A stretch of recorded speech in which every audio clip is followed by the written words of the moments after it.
Hey everybody, and welcome back to Darksiders, whatever the name of this game is. I'm Neg Primer. We are just getting started here. We just finished the tutorial, essentially, and the opening cutscenes. So like I said in the last episode, I really wanted to take a chance to explain what all happened here. I'm not going to give any spoilers away or anything like that. But basically what happened is something happened to cause the apocalypse, even though presumably the 7 seals have not been broken. For whatever reason, war here was called down, but none of his brothers were. His brothers being the other 4 horsemen of the apocalypse, Death, and in this universe it's Fury and Strife, I believe. So when the council, the Charred Council is the governing body in charge of the 4 horsemen, when it got wind of this, it called war back. So it's basically imprisoned war for a, as of yet, indeterminate amount of time, though clearly it has been quite some time. And then the reason they did this is because they accused war of breaking the law and starting the apocalypse. War, of course, denies all this and says, okay, you want me to prove that it wasn't me, then I will go back and find the evidence myself. They refused to...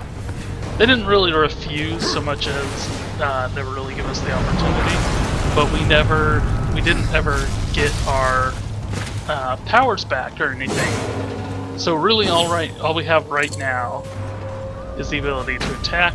We can run along the wall. We can double jump. We don't have our cool Chaos Demon thing. We don't have... we actually end up with a bunch of additional abilities and stuff, but we don't have any of those right now.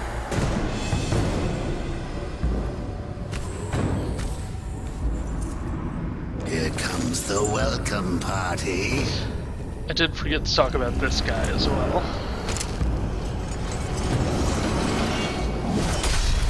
War, why don't you introduce yourself?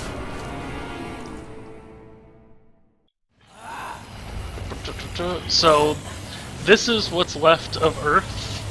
These are what's left of humans. So we have all been turned into zombies, and that is because... Actually, you know what, I'm not even gonna say that much yet. But so that black guy that's following us around, and I mean literally black, not like African American black. That is the Watcher, the Charred Council, so the big governing body. Oh, excuse me.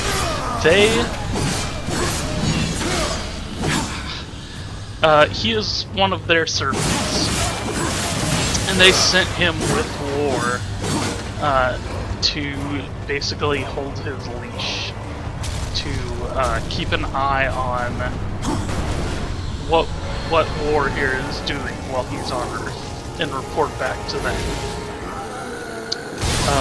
Yeah, good job. Over here.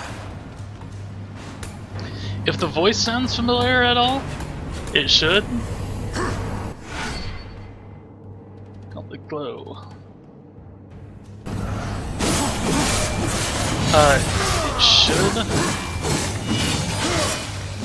I'll give you a couple seconds to guess if I can remember how to call him out.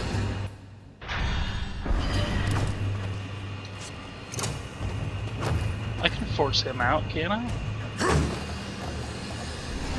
I thought I could. Okay, I cannot, apparently. Did I skip over something back here? Why was it telling me that there was something going on with my gauntlet? Okay,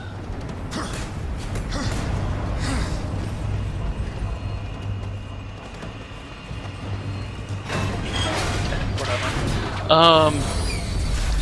Hello. I don't remember a lot of the specifics of this game. But, so the voice of the Watcher is the same voice as the Joker from the animated series. Oops, I shouldn't have jumped all the way down. Should I have?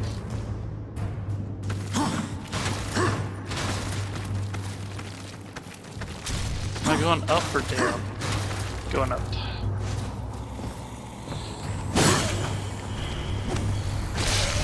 So yeah, I don't know why these guys actually die a lot quicker if you just hit them. Ow.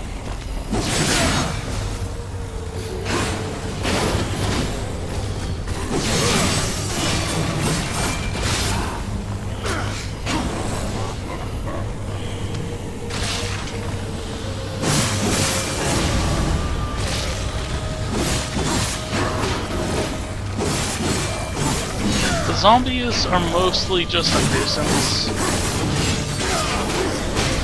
You can actually use them to get health back.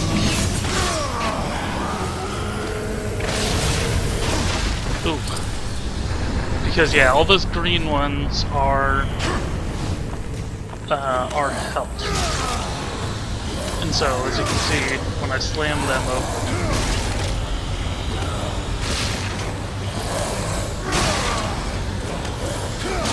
but yeah, they will damage you, but ultimately they're just not much of a threat.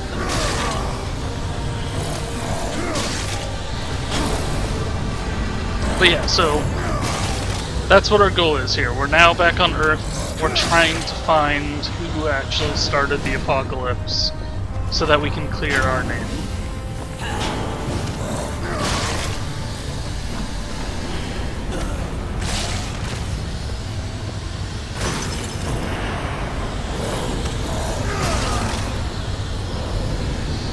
I really like the art design in this game.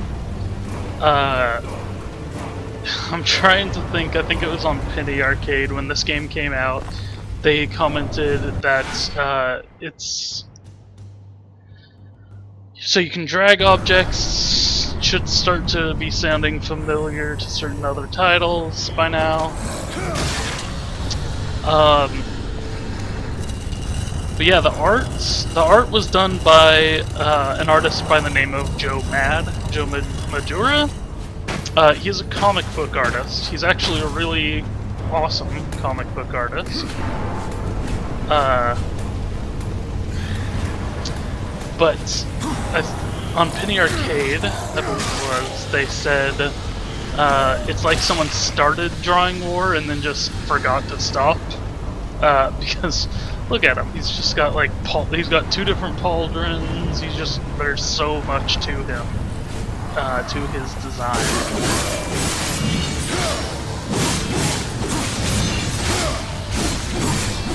The second game in the series is actually about Death, who is... The second game takes place before and during this one, presumably, but it's also about Death, trying to clear War's name as well.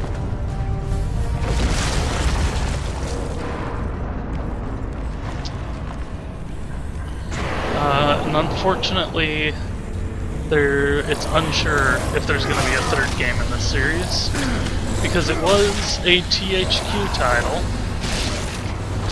It was made by a company called Vigil Games, which was based out of Texas, out of Austin, Texas specifically.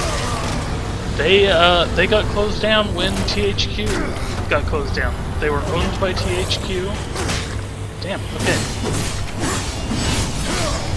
See, it's almost more efficient to just pick them up and kill them. But yeah, they got closed down.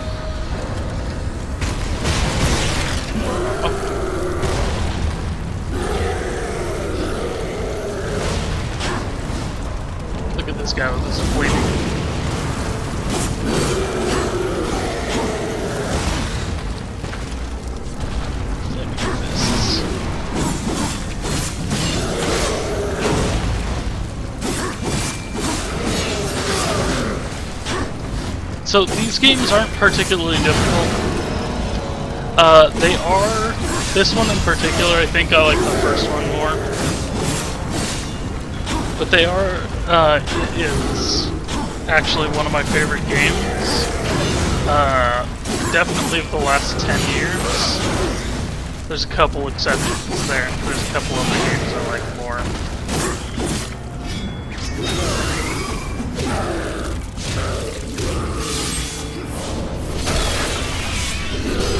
But, I like how over the top and absurd this one is.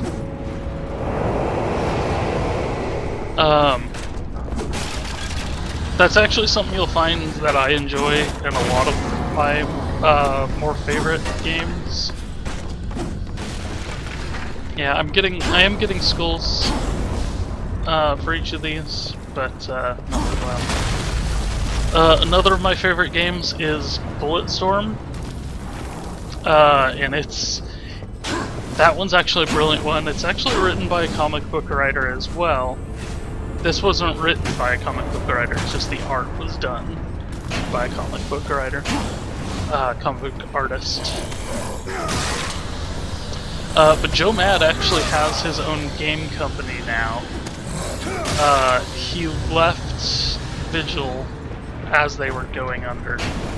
And because they had just put out Dark Souls 2, they didn't really have anything else super far along. And so they kind of got shafted by being the company, by having the release that was hopefully going to save THQ. How long was I gone?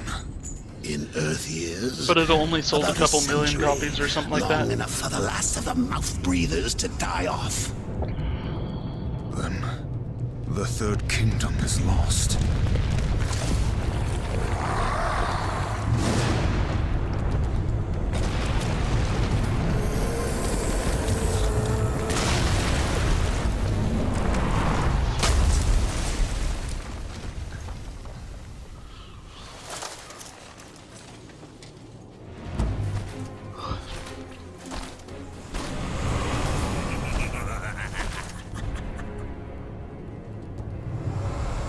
Subtle.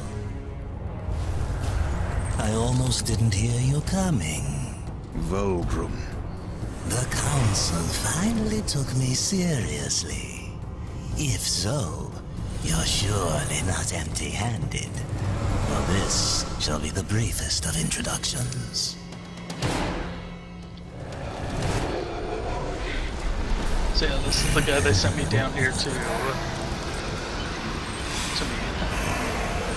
And he eats souls in exchange for information. There were a few young ones. Spectacular. You seek the power behind the one called Destroyer. You will find the answers and the font of his power there. Oh, such haste to die. You aren't even a shadow of your former self. You wouldn't last a heartbeat. Besides, the way to the tower is shrouded by demon magics. Even I do not know the way. Who does? Feed my hunger, and I'll feed your curiosity. So yeah.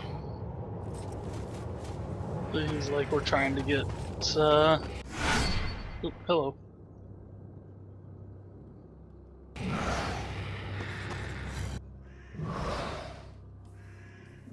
Was that? That's interesting. I wonder why I'm starting off the game with that.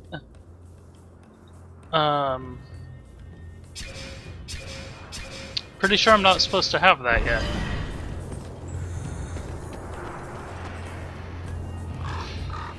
But okay, so yeah, this guy, Vulgrim, he's a demon that's been cast out by the Destroyer. Destroyer! So he wants souls in exchange for his crap.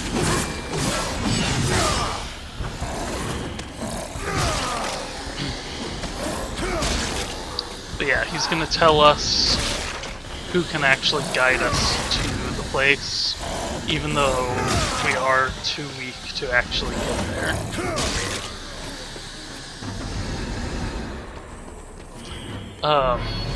Hello. Yep, enemies appear from portals out of the ground like that. Just saying you can block.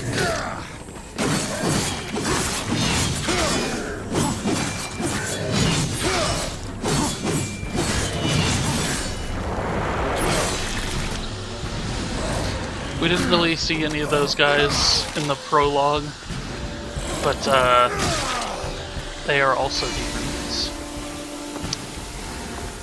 Pretty much everything is a demon, unless it's an angel. Or zombie.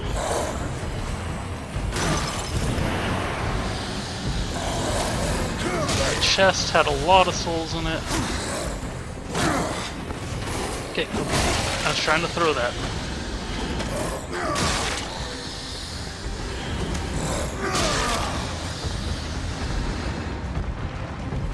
So you can hear there's stuff moving around outside.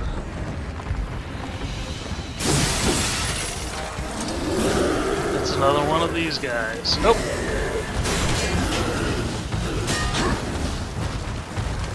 Okay, I want to grab this. Damn it! You are a jerk.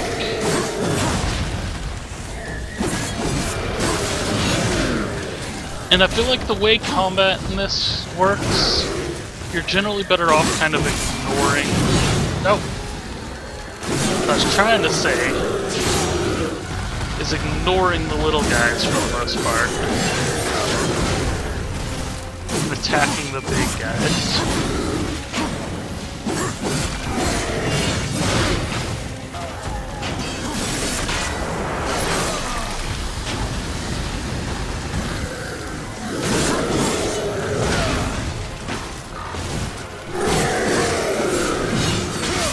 It does feel a little bit weird coming back to this kind of combat style. As I said, it's been a while, and I also have played through 3 different Souls games since then. Dark Souls 2, and Bloodborne, and The Witcher for that matter. So I'm used to fighting with a sword. Handling a lot differently. The short thing there is that this is not as responsive.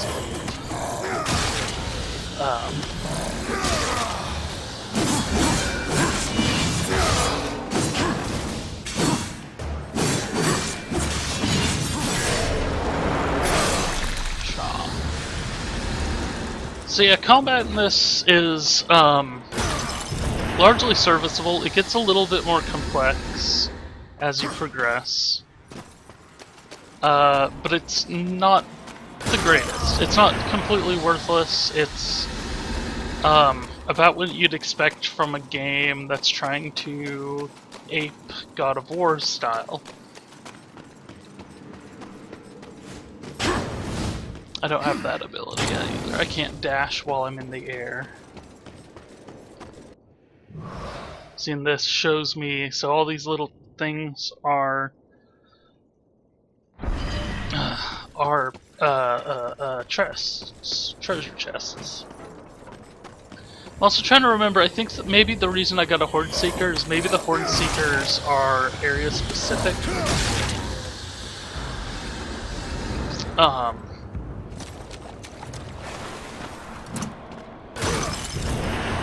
gonna open it. Just cause.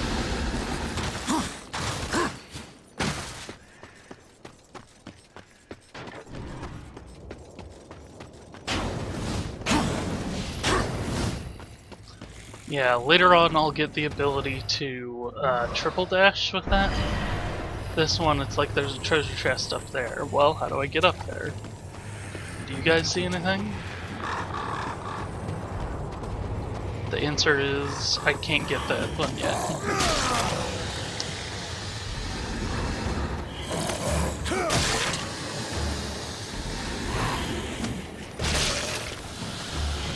Yeah, these zombies. There's just so many of them.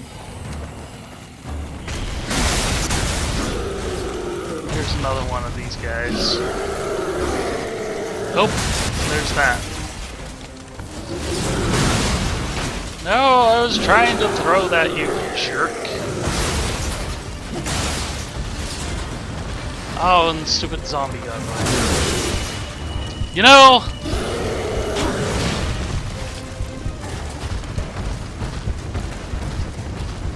I was trying to throw a car at you. You just aren't cooperating.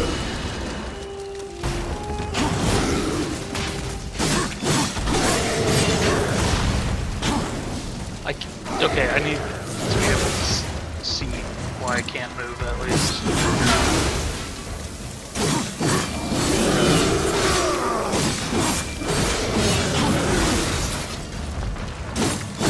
For some reason I'm having a really hard time reading this guy too.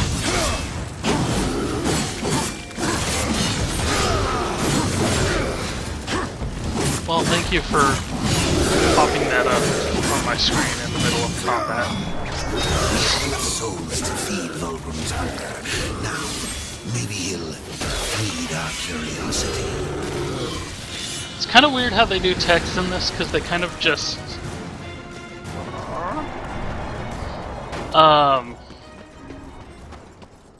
they kind of just highlight words seemingly at random. It's usually names, but I don't think it always is. I actually can't get through there, I already knew that. That requires something very specific that I don't have yet. There's a little blue floaty up there. That's how I get that other chest that's up there.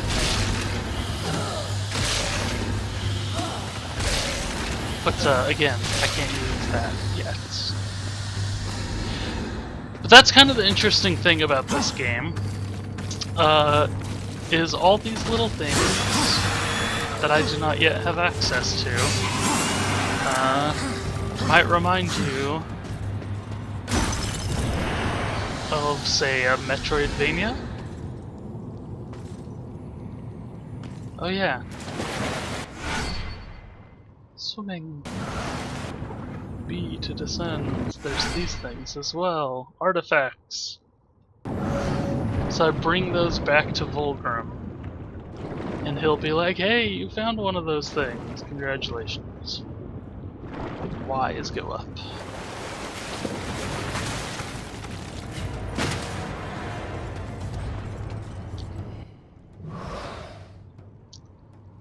And then this one was the one that was behind that wall. And you can actually see there are multiple levels. There was a treasure chest back at the beginning. I'm gonna go to that before I turn this in.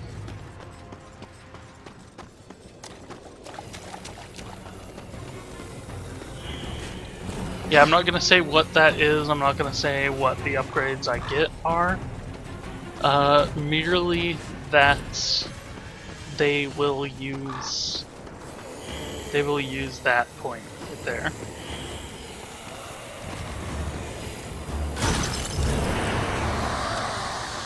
So yeah, the blue souls are money. They are yeah, they're money. They're money. I'm using them to bribe this guy with. There's Crow. These ancient gates have a mind of their own. But with this, you may reach an understanding. Beyond the gate, seek out Samael's prison. Once, Samael was close in power to the Dark Prince himself.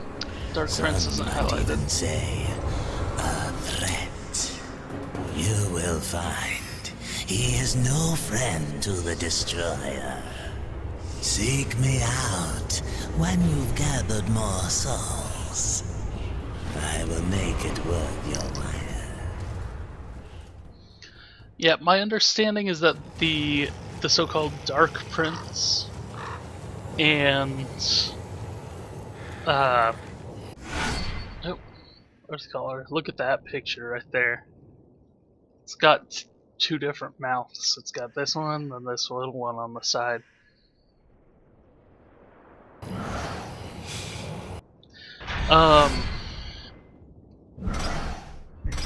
Yeah, my understanding is that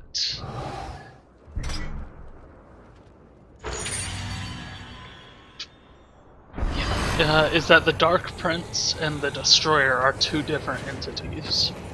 And Samael is an enemy of the Destroyer, and he used to be close to the Dark Prince. What would you ask of this humble? So I actually, when I first played through this, I knew that Mark Hamill, the voice of the Joker, the voice of the Watcher, I knew that he was in this. But I thought it was Vulgrim here. What would you ask of this humble merchant? This is actually Phil Lamar, who is best known to me as the UPS guy from Mad TV. Now this is really interesting. See, there's a crow down here. There's actually a bunch of crows.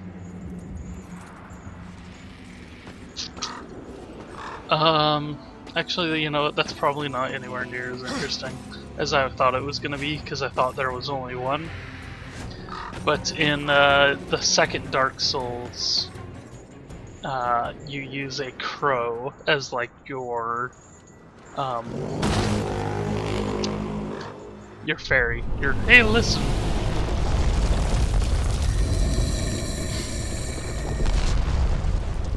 Remember these guys? Of my ancestors, awakened at last from the dreamless sleep.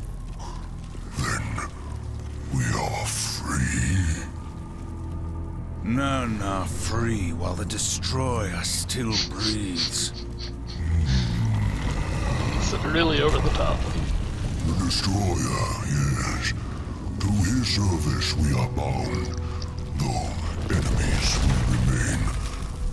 So his enemies we call friend.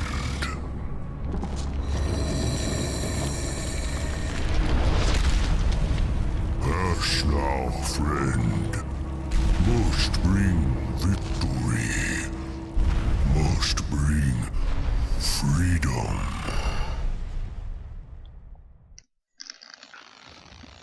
So yeah, these big guys were... That was the gate. I can't wait to find out what's behind it.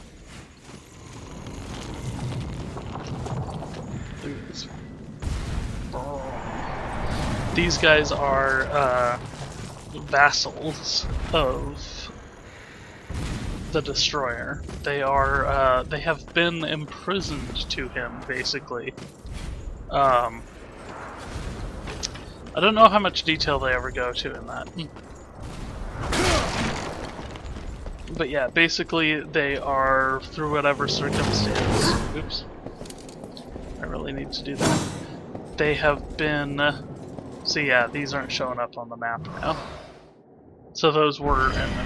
those are, like I was thinking, area by area. But yeah, so like you said there, since we are in fact enemies of the Destroyer, that is the whole reason he let us pass.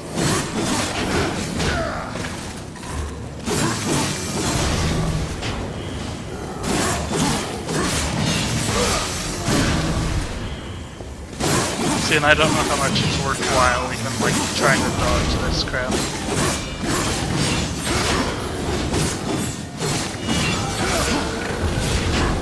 Nope. Okay. There's another one down there.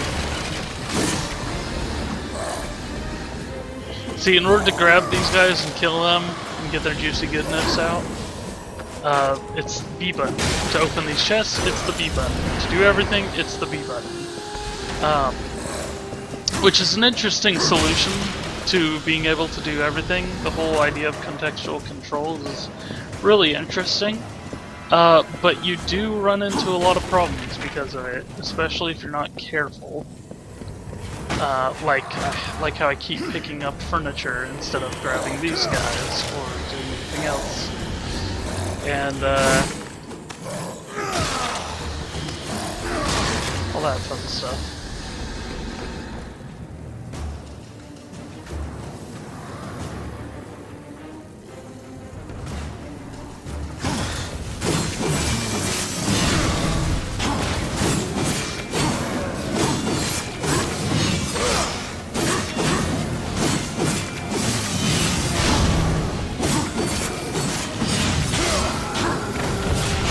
Now I'm starting to get back in the swing of things. So yeah, you saw there was another one of those things over there. I cannot get it because I can't jump that far yet.